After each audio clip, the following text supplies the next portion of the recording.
না, মানে কিছুটা তো সেটা ঠিকই যে এই ব্যাপারটা তো আমরা সব সময়তেই দেখে আসছি। এখন অসুবিধেটা কোথায়?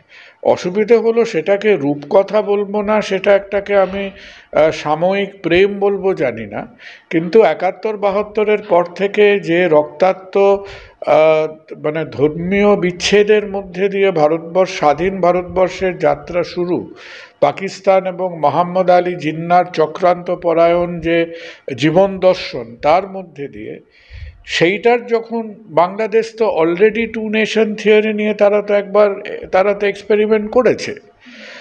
47 থেকে 71 অবধি তারা তো টু নেশন থিওরির মধ্যে ছিল।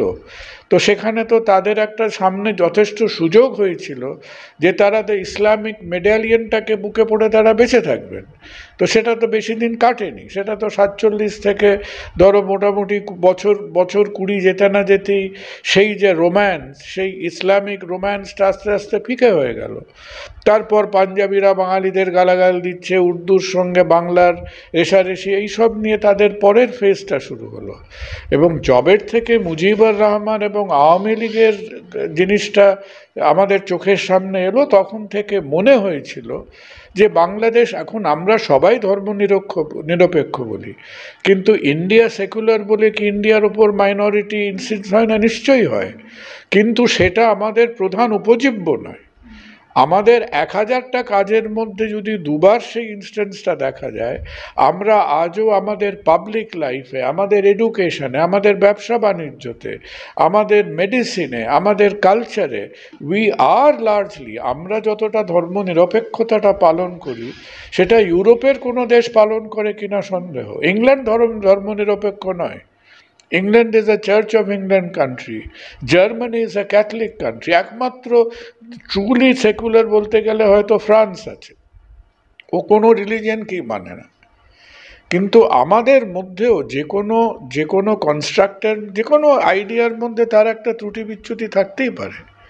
কিন্তু পোস্ট মুজিবুর রহমান, পোস্ট আওয়ামী লীগ বাংলাদেশের মধ্যে এখন সেই যে রাজাকারদের গল্প, সেই যে বিএনপির গল্প, যে বাংলাদেশের সেই 71-72-এর মুভমেন্টের সময় বাংলাদেশের জনসংখ্যার কত শতাংশ অ্যাকচুয়ালি বাংলাদেশ চেয়েছিল, যে বাংলাদেশ ইসলামিক পাকিস্তান থেকে বিচ্ছিন্ন হয়ে একটা স্বাধীন রাষ্ট্র হিসেবে আসবে, সেটাও তো সন্দেহজনক।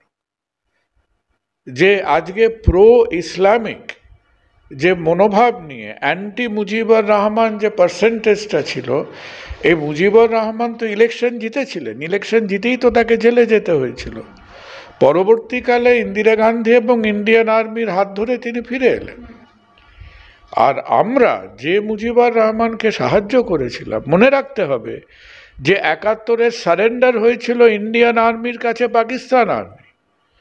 আর আমরা পৃথিবীর মধ্যে সেই একমাত্র দেশ যে একটা দেশের সারেন্ডার অ্যাকসেপ্ট করে সেই এন্টায়ার দেশটাকে একটা অন্য মানুষদের হাতে দিয়ে এসে বললাম যে তোমরা নিজেদের দেশটাকে গড়ে তোলো, আমি এর মধ্যে আমার কোনো জমিদারি নেই। দ্বিতীয় বিশ্বযুদ্ধে হয়নি, ইউরোপের কোনো যুদ্ধের মধ্যে হয়নি। রাশিয়া যখন হিটলারকে তাকে পরাজিত করলো সেকেন্ড ওয়ার্ল্ড ওয়ারে, যে কটা দেশের ওপর দিয়ে হেঁটে গেছিল প্রত্যেকটা দেশকে সে কব্জা করেছে। আমেরিকা যে কটা দেশের ওপর দিয়ে হেঁটে গেছিল ওয়েস্টার্ন ইউরোপে, প্রত্যেকটা দেশকে নেটোর আন্ডারে রেখেছে নিজের জমিদারি করে। প্রথম বিশ্বযুদ্ধের শেষে পুরো অটোমান এম্পায়ারকে কেটে এখন যে Iraq, Iran, Syria, Jordan, UAE, এগুলো সব কৃত্রিম দেশ, এগুলো সমস্ত একসাথে ছিল as the Ottoman empire. Ottoman এম্পায়ারকে 26 না 27 ভাগে কেটে তারা নিজেদের জমিদারি তৈরি করেছিল। ভারতবর্ষ 71 সালের যুদ্ধে জিতে একটা অন্য দেশের সারেন্ডার অ্যাকসেপ্ট করে সেই দেশকে সেই স্থানীয় লোকেদের হাতে তুলে দিয়ে এসেছিল। বলেনি কখনো যে তোমরা আমাদের একটা সাবজুগেটেড টেরিটরি হয়ে থাকবে। আমাদের সেই নিজস্ব একটা ধারণা ছিল যে আমাদের মধ্যে হয়তো সম্পর্কটা আরও সরল হবে, আরও গভীর হবে।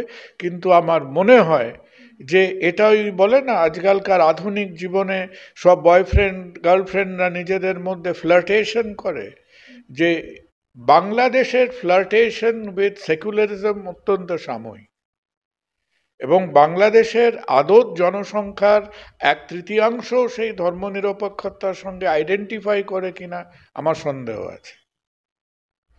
তো বাংলাদেশের কাছে তাদের এখন যে জিনিসটা, মোহাম্মদ আলী জিন্না হয়তো মনে তার তার আত্মা দুঃখ পেয়েছিলেন যে পাকিস্তানের মধ্যে দিয়ে যে জিনিসটা হলো না, আজকে সেই পাকিস্তানাইজেশন অফ বাংলাদেশ হবে। বাংলাদেশ আজকে একটা বাংলা স্পিকিং তালিবান হবার দিকে হয়তো এগিয়ে যাচ্ছে, এবং আমরা নিজেদের মনে ওই যে পয়লা বৈশাখ, 25শে বৈশাখ, বাংলাদেশের ভাষা আন্দোলন, 21শে ফেব্রুয়ারি বলে আমরা কেঁদে কেটে মাটিতে গড়াতাম, আমার মনে হয় আমাদের সেই কল্পরাজ্যের সেই বাংলাদেশ ধীরে ধীরে ধীরে ধীরে উইল রিসিড ইনটু দ্য পাস্ট। এবং এই যে চক্রান্ত, এই যে ঘটনাটা, এর মধ্যে আমাদের ভারতবর্ষের ভুল আছে। ভারতবর্ষের ওরকম একচোখোভাবে হাসিনাকে সমর্থন করে দেওয়ার কোনো উচিত হয়নি। এবং দ্বিতীয়, হাসিনার আওয়ামী লীগের একটা সাংঘাতিক তাদের আস্ফালন, একটা আহাম্মকপনা।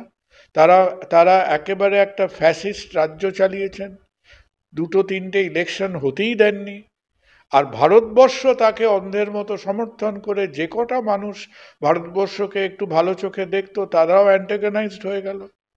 আর তবে এই জিনিসটার মধ্যে পৃথিবীর ইতিহাসে মাঝে মধ্যে এক একটা খুব দ্রষ্টব্য জিনিস হয়, এবং বাংলাদেশের এই 5ই অগাস্টের দ্রষ্টব্য মুভমেন্ট হলো যে, যেমন যখন পাকিস্তানে কু হয় তখন কি হয়, তখন আমেরিকা ইত্যাদি এরা এরা আর্মির মাধ্যম দিয়ে কুটা করে।